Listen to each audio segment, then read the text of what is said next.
Dans cette vidéo, nous allons donc voir comment utiliser votre calculatrice Casio pour réaliser la courbe associée à cette fonction, à cette expression, de manière à valider le tableau de Sylvie. Donc la première chose à faire, c'est d'aller dans le menu.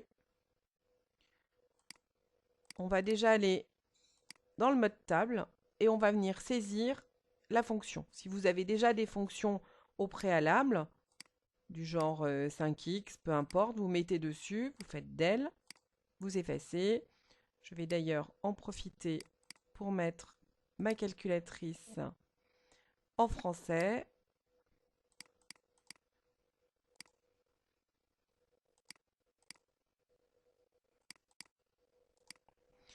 Donc ici, je saisis mon expression 3x plus 2 multiplié par moins 5x moins 10.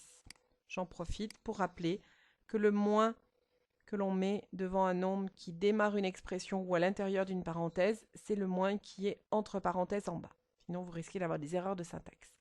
Donc, vous faites entrer. Ensuite, on va regarder un petit peu les valeurs des images, légèrement avant moins des liées aux antécédents qui sont inférieures à moins 2. Par exemple, on va prendre de moins 3 jusqu'à 0. Donc, je rappelle qu'on appuie sur la touche 7. On lui dit de démarrer à moins 3, d'aller jusqu'à 0 avec un pas de 1. Et on va regarder les valeurs de la table.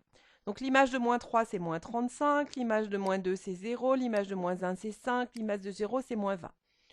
Donc on va paramétrer notre fenêtre graphique tout à l'heure de moins 3 à 0.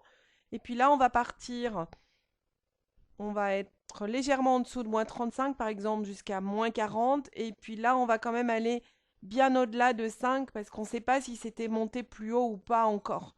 Donc je vais aller de moins 40 à 20. Puis on verra bien si notre courbe, elle est complète ou pas, puisque moi, ce qui m'intéresse, c'est vraiment de savoir à quel moment elle est en dessous, la courbe de l'axe des ellipses, et à quel moment elle est au-dessus, et de vérifier ces deux valeurs.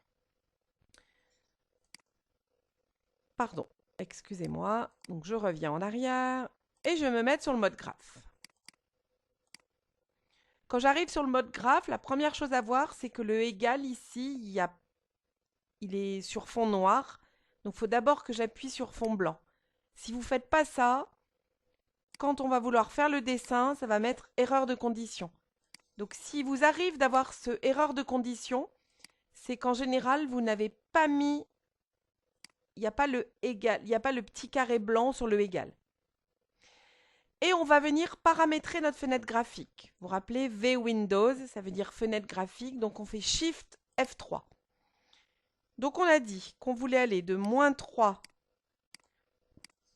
jusqu'à 0, avec un pas de 1, très bien.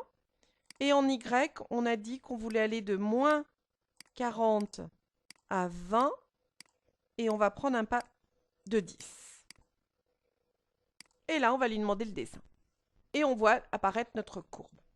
Donc ici, vous voyez notre courbe, elle est bien d'abord en dessous de l'axe des X, puis au-dessus, puis en dessous. Donc ça semble conforme. Je vais ensuite vérifier ces deux valeurs, c'est-à-dire ces deux points d'intersection. Donc je vais utiliser Shift F5, vous voyez, pour Gsolve. Et là, alors root, ça veut dire racine, maximum, minimum, ça vous importe peu. Et le ISCT, ça veut dire intersection. Donc je vais appuyer sur F5.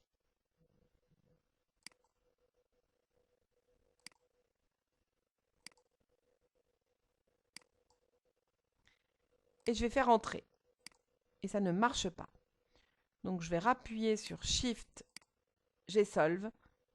Je vais lui demander root, voilà, racine. Ici, voilà.